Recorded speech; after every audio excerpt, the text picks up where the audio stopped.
ஒரு சூரியன் உச்சமாக இருந்தால் மட்டும் அவர் பலமாக இருக்காருன்னு அர்த்தம் இல்லை. மேசத்தில் சூரியன் இருக்காருப்பா, அப்போ அவர் உச்சம்னு நம்மளே புரிஞ்சுக்கிறோம். ஆனால் மேஷத்தில் சூரியன் இருந்தால் மட்டும் உச்சம் கிடையாது, இத்தனாவது டிகிரியில் இருக்கணும், அப்போ தான் அவர் உச்சமாக இருப்பார் அப்படிங்கிற ஒரு கணக்கு முறை இருக்குது. சரி, அத்தனை டிகிரிலேயும் இருந்து அவர் உச்சமாக தான் இருக்காருன்னு வச்சுக்கோங்க. அவருக்குன்னு ஒரு பலம் உண்டு.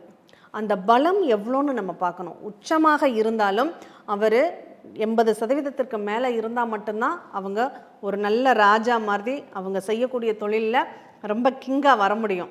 இல்லை, அவர் உச்சமாக இருந்தாலும் அவருடைய பலம் வெறும் 20% தான் இருக்குன்னா அந்த உச்சம் பெற்றதுக்கான அந்த பலனையே அங்கே கொடுக்காம போயிடும். அப்போ உங்களுடைய யோசனைகள் எல்லாமே அடுத்தவங்களோட விதண்டாவாதம் பண்ணுற மாதிரியே அமைஞ்சிடும். இப்போ இதுவே உச்சம் பெற்றாள்ங்கிறத விட, இப்போ சூரியன் நீச்சத்தில் இருக்குன்னு வச்சுக்கோங்க, ஐப்பசி மாதம் சூரியன் நீச்சம் ஆயிட்டாரு, அங்கே ரொம்ப பலவீனமாக இருக்குது அப்படிங்கன்னா அந்த சூரியனுடைய பலம் என்னன்னு நம்ம தெரிஞ்சுக்கணும். அந்த பலத்தில் அவர் 80% இருந்தாருன்னா அவங்க என்ன சொன்னாலும் மற்றவங்க கேட்பாங்க. ஒரு தொழிலில் அவர் படிப்படியாக முன்னேற்றத்தை இன்னைக்கு வரையும் பணக்காரங்கன்னா யாரை சொல்லிட்டு இருக்கோம்? டாடா பிர்லாவா அப்படின்னு சொல்கிறோம்.